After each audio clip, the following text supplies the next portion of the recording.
that comes back to what you were talking about with, why do I feel this way? Mm-hmm. Think about it. Like, is it because you're comparing your body to what other people look like on social media? You're comparing what your life is to other people's. But, like, editing is a real thing. We're going to edit this podcast. Yeah. Like, that's what I'm saying. Yeah. Like, social media is not real. Yeah. And if that's one of the reasons why you're feeling what you're feeling, you need to cut it out.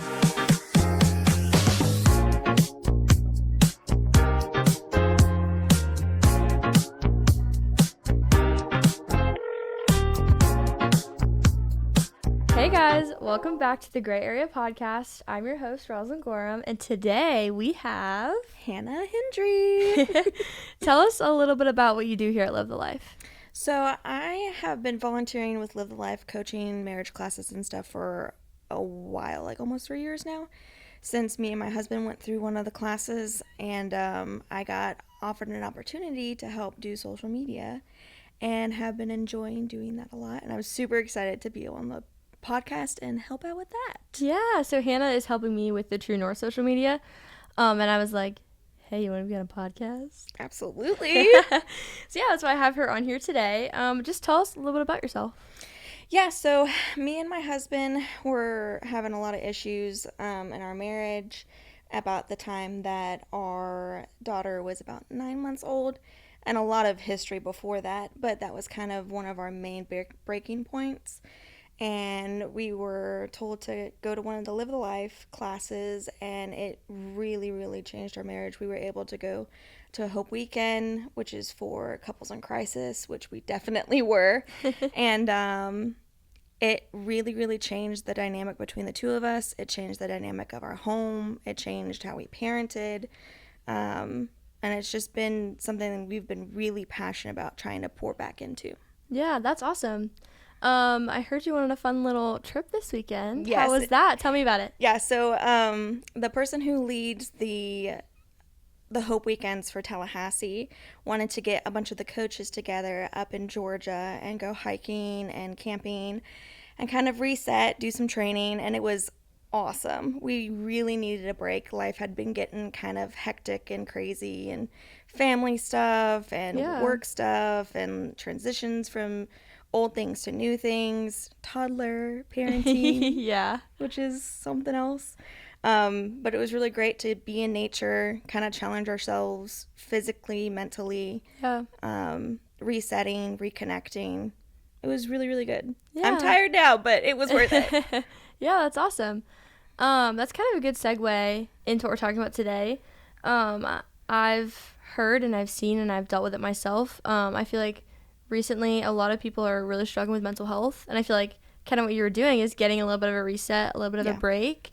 How did that affect your mental health? Did that help or hurt in any sort of way? Absolutely. We were kind of challenged throughout the whole week to meditate and pray and really try and take that time to think through a struggle that we were going through and get some clarity, some peace and relief, and just being outside, getting vitamin D, and being able to kind of shift from a stressed out, I don't know what to do and I'm overwhelmed with everything, to clarity, calmness, focus, and being able to kind of set goals and not get overwhelmed with everything in life. There's a lot of stuff going on in life, so I get it.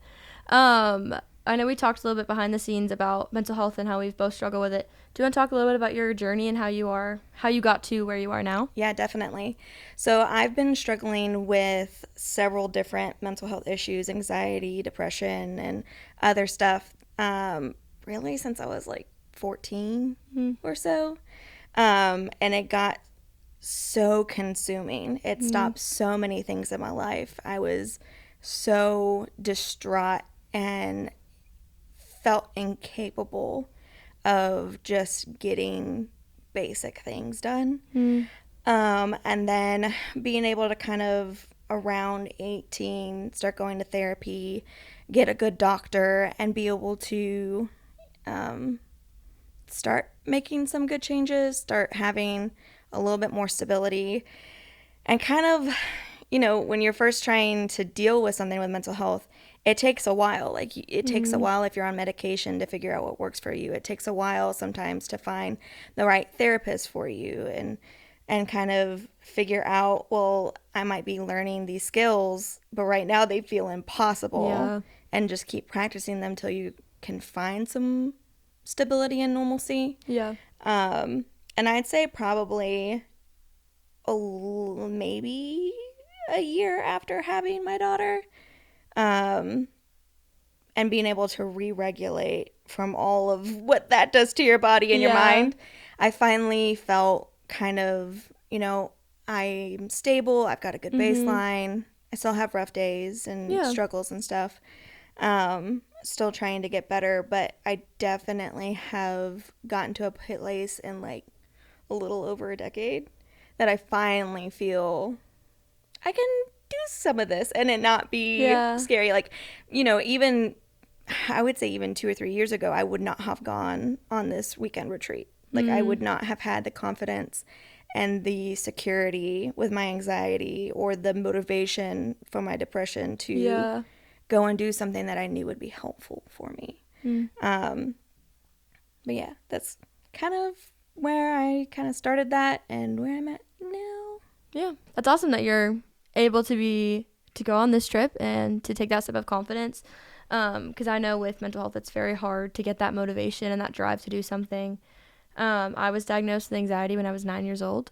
I was very young. It consumed me. I wasn't able to do anything. I wasn't able to function. And then almost 3 years ago, my youngest sister passed away. It was very sudden. She wasn't sick. It was just an accident. And her loss, through that, struggling and learning how to deal with grief is something I've never experienced before in that way. I developed depression, and depression and anxiety together, not a fun combo. No. So I've been dealing with mental health issues for quite a hot minute. And being 3 years outside of it, I don't struggle as much with the consuming grief as much because, time and distance. But obviously I really struggle with the day-to-day things, kind of like what you're saying with motivation and the drive to do things and get things done. That's kind of what we want to talk about today. It's just like, how do you do those tiny things? Like the big things, I feel like come with time. Like what you said, you wouldn't have been able to do this 2 to 3 years ago. But like the little things are like brushing your teeth. Like when you're in that really hard, depressive mood, and not mood, more like season or time, it's very hard to get up, to brush your teeth, to do laundry, to do school, to clock into work. So kind of today I just want to talk about like what you've done so that you know what, because you've gone through it, you know what works, you know what doesn't work, just to help other people and me to learn from other people's experiences. So do you want to tell us a little bit about what you have done to get those things done? Not necessarily the big things, but like washing your dishes or just hanging out with your kiddo. Yeah. I think where I want to start off on that topic is having grace for when it's not so achievable. Mm. Because I could give tons of advice or what has worked for me in moments, but I might be good for a little while and then have a bad day, a bad week, even a bad month, Yeah. and it take time to get back to that. Okay, now I feel a little bit more stable each day. But I'll definitely say one of the biggest things for me is really working on self-awareness and taking time to, if I'm feeling overwhelmed, ask myself why. Why am I feeling overwhelmed? What's adding to my overwhelm? What can I do to help that overwhelm? Yeah. And who do I go to for help? How do I ask for that? How do I go to my husband and say, hey, I'm really struggling and I need this? Or my parents, hey, can you watch my daughter for the afternoon? I need a break. And then also, when I am doing better and I have motivation, go, man, I can do this. I can get the laundry done. I can, achieve my basic daily things and above when I have that time and energy and that, stability. So I think there's lots of practical skills Yeah. that you can learn. But if you don't have grace and self-awareness to be able to kind of measure where Yeah. you're at and what to do with that information, it's kind of hard to consistently implement those skills. Yeah, absolutely. What about you? What have you been doing day to day to be better? Or not on better. the days that I can, Yeah. I very much struggle with motivation. I'm like, but I could just scroll on my phone, or I could just go hang out with friends and just not think about it, and just push it down. I say I bottle up my feelings and I put those bottles on a shelf, and then one day the shelf falls and all those emotions come out. Yes. And that's a good cry day, you know. But I feel like the main things that I have seen work is being self-aware, like what you're saying, like, why do I feel this way? What is going on? And noticing that I'm in that stage of life. Like, I feel like I don't realize I'm there until I'm out of it. Yeah. So I think just being aware of my everyday life. Okay, how am I feeling today? Like, for breakfast, lunch, and dinner, I'd be like, okay, how do I feel at breakfast? Like, I sit down, I think about it. Then at lunch, I'll recheck in. Okay, I journal it. I'll write it, put in my notes, whatever, to see, like, okay, oh, I actually don't really feel anything right now. Maybe I'm going into a depressive time. I need to pay more attention. Yeah. But also when I am feeling better, taking the time to do those things that I'm going to neglect when I am struggling with those things, because then it helps with that drive. It helps that motivation just on the front end. Yeah. Also just putting my phone down, like getting outside, Yes. putting my phone down, not struggling with the 200 notifications I have, or the emails, the work things, obviously, like outside of work, putting that away, obviously. But just like focusing on how I'm feeling and thinking that, okay, if I just do this next thing, okay, I'm going to spend 5 minutes and I'm going to do this. Or it's okay, like brushing my teeth is going to take me 3 minutes. I can do something for 3 minutes long. I was in a workout class the other day and they're like, 1 minute left. You can do anything for a minute. And I was like, I can do anything for a minute. And that just kind of like changed my perspective on things. Like, she was talking about a workout move and I'm just like, wait, I can brush my teeth. I can take out the trash. Like, you can do those things. Yeah. But yeah, just taking the next step and doing the next thing. Because then you're like, oh, I did that. I can go fold the laundry, or I can go do this. I can go do that. Yeah. Definitely snowballing habits is really, really helpful. Yeah. What do you think? What have you done besides obviously like being self-aware? I would say one of my favorite things to do is lists. I really, really like the process of writing things down, like physically with my hand. It feels like I've accomplished something just by doing the list itself. So then I can kind of sit there and go, okay, what's the highest priority and what's my energy level? Like, I might have 6 things that I need to get done, but right now in this moment, the third thing might be easier, and then being able to complete that task and then getting a reward, like being able to put a sticker on it or mark it off or light a candle or, you know, open up a soda that I really like and kind of nice little crispy Coke. Right. Kind of breaking up the list of tasks that I have into chapters that have a beginning and end with some sort of, you know, treat at the end it helps with the motivation, especially like with the ADHD. I need to give myself something to create that dopamine, because just completing it does not do it for me. But lists and rewards is like my bread and butter day to day. Yeah, I try doing it on my phone, like making a list, or on my iPad or whatever. But like, you're so right, writing it down is just a task in of itself. So you already feel like you've accomplished something, and that's really helpful. And any reason to get a cherry Coke, I will take it. I feel you on that. What's your drink of choice? Just classic Coke. Really? Yep. I feel like it needs a little cherry in it, you know? I like, if I'm gonna add anything, I do vanilla and raspberry. Which might be a little that might be a little controversial. But like, when they had raspberry in the Coke machines, that was my favorite thing to do, is do like some vanilla, not vanilla Coke, but like the vanilla flavor and the raspberry flavor with normal Coke. I may need to try that. I know, it's so good.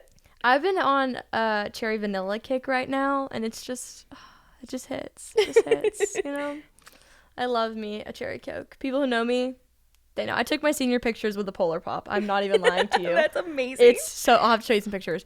But no, I totally get the reward.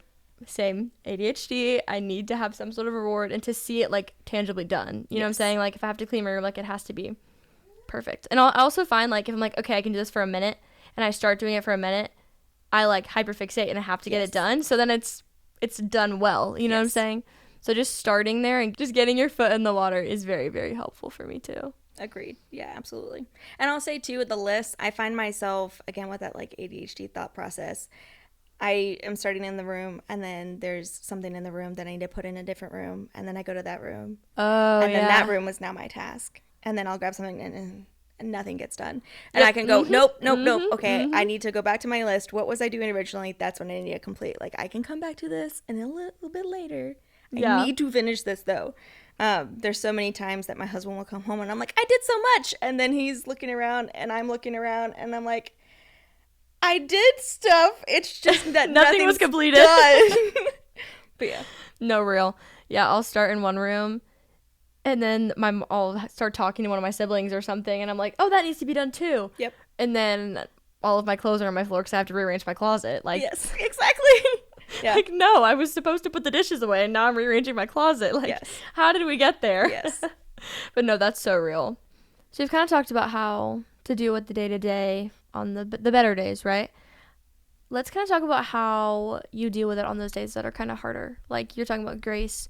What is a tangible way, or like, what does that look like for you at least? I feel like I very much struggle with the fact of, oh my gosh, I didn't do anything today. I didn't get anything done. How do I, like, give myself grace in that way? I find personally, and I didn't always feel this way because I didn't always have the same sort of support system that I have now, but externally getting those thoughts out and forcing myself to change them. So, like with the example of, man, I'm a failure. I can't get anything done. I don't feel good mentally, so I'm going to hate on myself for not feeling good mentally, and then not feel good, like feel worse mentally. Going to my husband or friend or, you know, my mom or whatever and saying, you know, hey, I'm struggling, but that's okay. Yeah. You know, I feel guilty, but I'm doing my best.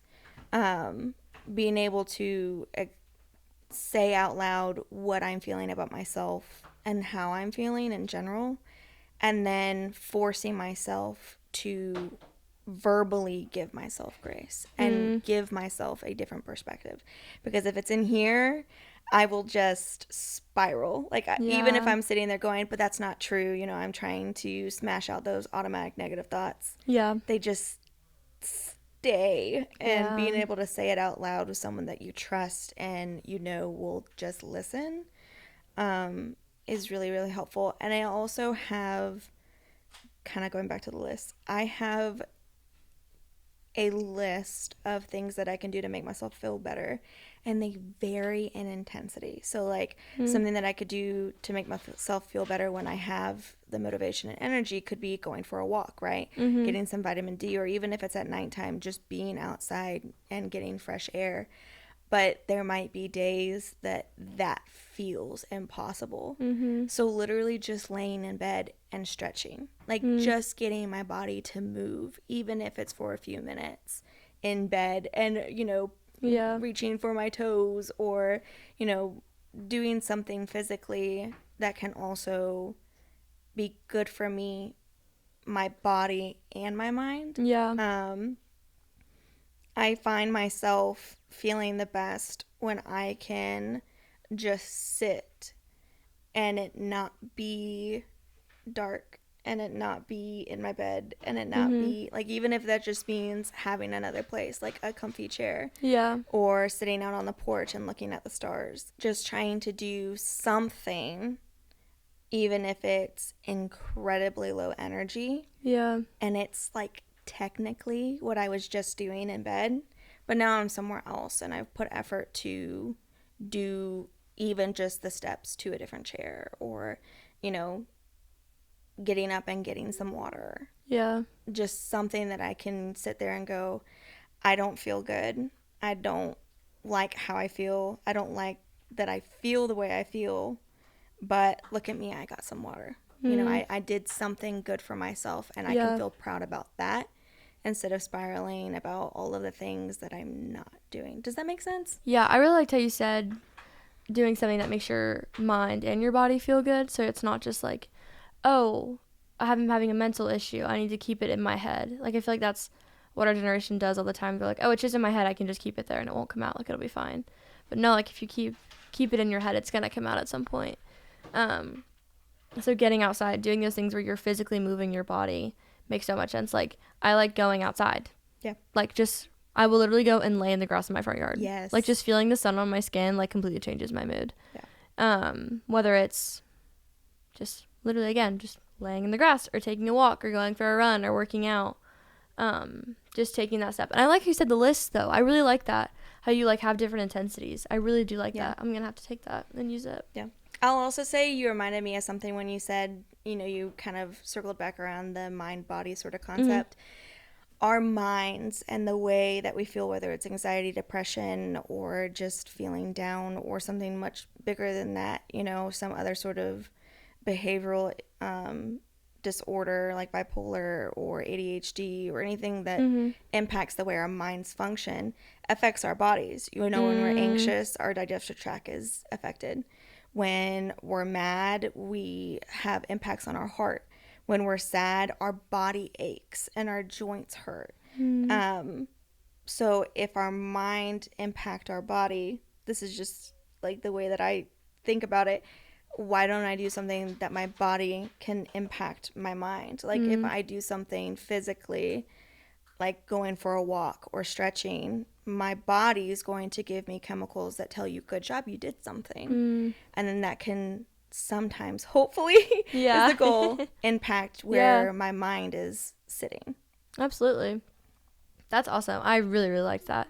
Talking about if your mind is affected, your body's also affected. So you have to kind of like reverse psychology it. Like, okay, my mind's hurting. Let me do something with my body. Yeah. I feel like also my mom talks about this a lot. She goes, you become what you behold. And I feel like a lot of that depression and anxiety comes with social media. I say that as I do social media for work. But like, it really does. Like, I'll use an excuse like, oh, I'm working. But like, I'm on Instagram. You know what I'm saying? Mm-hmm. So like, whatever you're taking in is going to come out and it's going to affect your brain. So a big thing is like taking account of like what you're taking in, like what is coming into your brain. That comes back to what you were talking about with why do I feel this way? Mm-hmm. Think about it. Like, is it because you're comparing your body to what other people look like on social media?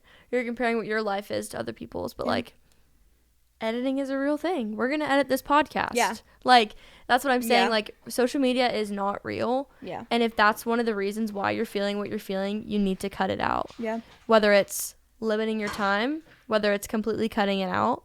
So just take into account what you're putting inside of your head, because what you're saying, it's going to affect your body and it's going to affect your mind. And also, what are you doing when you're scrolling? You're sitting still inside. There's no benefit. Literally, like, what are you doing to have anything positive out of that? You're consuming content that might be making you feel worse. You're physically sedentary, which is also going to make you feel worse. Yeah. You're inside with no sun, no wind, no nature, which is also going to make you feel worse. Like, it's compounding if you look at it as a whole perspective, like your whole body, your whole mind, your whole, soul. How is that impacting you? Yeah, I feel like we think about the mind and the body separately. Yes. Like, oh, it's just in my mind, it's going to stay there. Oh, my body just hurts, like, I'll be fine. Like, it's... No, like, when you're hurting, when your body's physically hurting, it's going to affect your mental health. When you think about it, when you're sick, it affects your mental health. You're going to be sad. You're going to be upset. When you're having mental health issues, you're going to feel down. You're going to hurt. You're going to ache. You're going to not want to move. Yep. Like, when you're sitting scrolling on your phone, you're hunched over. You're hurting your body just by sitting there not doing anything. Yeah. So I feel like a big step would just be thinking about your mind and your body is the same. Because it is the same. Your mind is inside of your body, and each affects each other. Absolutely. So when you're dealing with those things, go outside.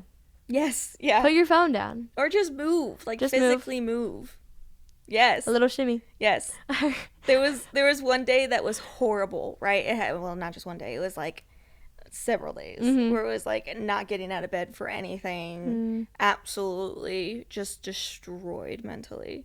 And I came across something, or my therapist told me, or somebody was talking to me and was saying that they on a similar day was laying in bed and was just flopping around like a fish. Like, just flop around. And I literally was laying there, like, rolling over and flailing my arms. And afterward, I was like, that was so stupid. But honestly, it worked. it worked. Like, it felt so good. I felt a lot better and was able to kind of, at least, like I said, feel good that I did something. And typically, kind of like I said earlier, snowballing into, you know what? I can get up. I can go brush my teeth. I could change my clothes. And going towards being more stable, being more where you want to be, what your goal is. Yeah. But yeah. Another thing, when you said when you were like flopping around, that made me think of something. Side tangent. I saw a TikTok. I know, scrolling.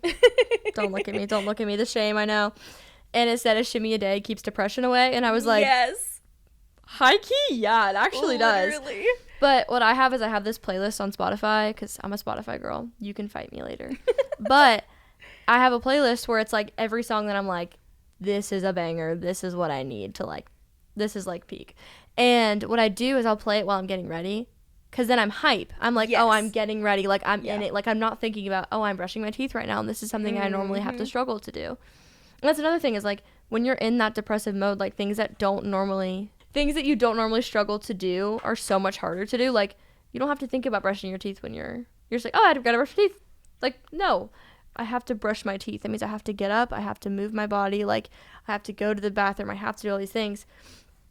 But when you pair it with something you enjoy doing, with me, that's music. I'm very musical. I play lots of instruments. So, like, having that with, like, oh, I really enjoy listening to music. I love dancing. And I'm just, like, jamming while brushing my teeth. Like, habit stack. So take something that you enjoy doing and pair it with that thing that you don't like to do. Like, if you are struggling reading your Bible, get you a little fun drink while you're reading your Bible. Mm-hmm. If you are struggling getting ready, play some fun music while you're doing it. Yeah. If you need to read, listen to an audiobook while you're walking. Yeah. Like, if you're reading a book for school, put it in an audiobook and take a walk. Habit stack, habit stack, habit stack. And I'm preaching that to myself, too, because I also need to do that. Yeah. That also works for, at least for me, for anxiety. Like, when I'm going someplace, and instead of sitting there on the drive for 30 minutes going, oh, but what if this person says this thing, and then what am I going to say, and what if this thing happens, and it's the worst case scenario, and oh, did I forget something, and I know I'm not going to the right place. Did I check my GPS 3 times? Because I definitely probably put in the wrong address. Even though I've checked it 12 different times. I feel like I'm going to be late. What if I miss the wrong, if I take a wrong turn? Sitting there and listening to a book or a podcast or, listening to music, something that will make me feel better, and I'm not focusing on all of the spiraling what ifs, can also be helpful. I do the music thing all of the time while driving. Yep. All the time. I'm like, I don't want to go here. Let me just play some or like literally. If I have to get up early in the morning, like blasting that like 2000s pop while I'm in my car on the way somewhere. Like, I'm like, oh my gosh, I have a 6 a.m. to the gym. Like, I'm asleep. I don't want to be here. Yeah. But then like Taylor Swift comes on and I'm like, okay, I can vibe with this. Or some Justin Bieber. Like, pairing those things with the things that you don't want to do is so helpful, because it gets you out of that mood too. Like, you're not thinking about how you're feeling. Like, you're not only thinking about it, but you're shifting your mood on how you're acting with those things. Yep. And there's a lot of socially accepted ways that happens just in our day-to-day. Would you go to a gym